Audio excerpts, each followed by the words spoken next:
We are shooting in our third location. Yes. Okay, Lindsay, tell us what's the name of this place? We call it the Simulation Apartment, and it is a facility that is used by a number of health sciences programs, such as paramedics, occupational therapy, I believe nursing comes in as well, physical therapy, and funeral services. It's an opportunity to be in an actual environment that funeral directors will be going into. For our perspective, they'll often be coming into a space like this, a residence, to do a removal, where they will take the person who has passed away, place them on a stretcher, and transport them back to the funeral home.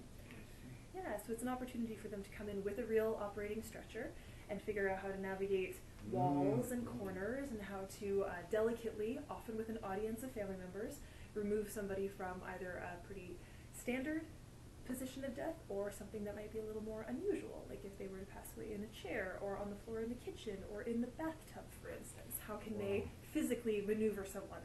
And we use weighted simulators to do it, so they're working with 185-pound simulators. Wow.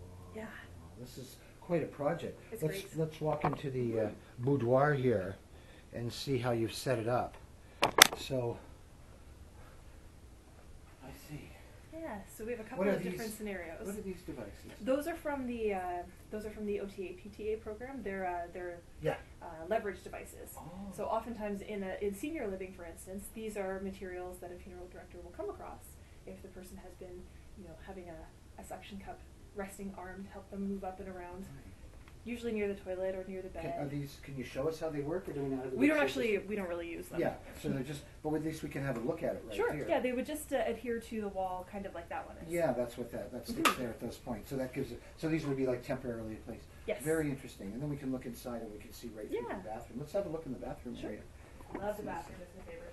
Well, it's just really modeled in a way to create the emotional feeling. Look at, there are shoes. There are, yes. So it really recreates the emotional impact That's the idea. of being in this environment that someone lived in. Right, rather than a sterile environment. This is huge for their learning, I'm sure. We like to put out a few obstacles. I'm a big fan of having not necessarily food, but having dishes that are in the way, and when we have to move furniture, also moving the blankets and the books that are on top of the furniture, and what do we do with those items once we're done?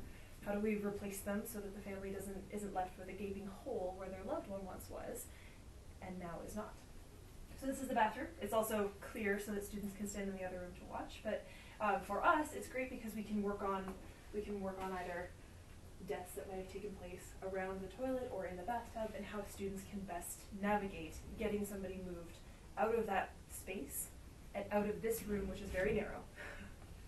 Well, As it absolutely gracefully as is. possible. We've certainly learned that, even moving this tripod, Mm-hmm. or giving our viewers some kind of distress. So this is a great little view. So this is a simulation lab. Yes. And when we were speaking on the way here, you mentioned that there were a number of people in health sciences that take advantage of this space. Yes. What kinds of programs would use this, and how do they? Paramedics are big. The paramedics spend a lot of time in here. Oh, I've got you. Yes, All right. working with their different stretchers Yeah. and providing urgent care. Yeah. The physical therapy students and the occupational therapy students are in often, coming in to do house visits, whatever it may be, and the nursing students as well when they're doing home care. Mm-hmm. Multi-purpose laboratory for Yeah. simulating these conditions. Yeah, that's great stuff. Mm-hmm. So we'll set up a couple of different simulations, and every one of our students will have the chance to do at least one removal. Great. So they've had a little bit of experience regardless Nice. by the time they get into their job.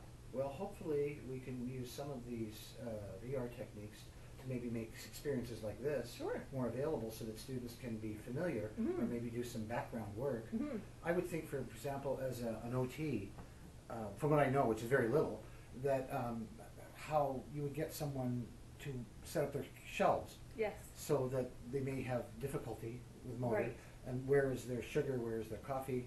How do you do that without, because those hires, yeah. Exactly. So there's a lot of, yeah.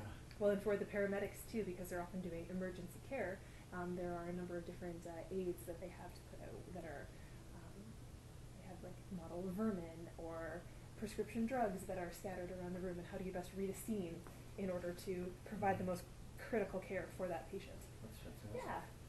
Thank you so much for your time today, You're very Lindsay. welcome. We leave you all with a beautiful view from us. The gorgeous view. The gorgeous view. Yeah, Thank it gets you so warm in much. here sometimes, but Thank you it's so much worth for it. your, oh yeah. My pleasure. Thanks.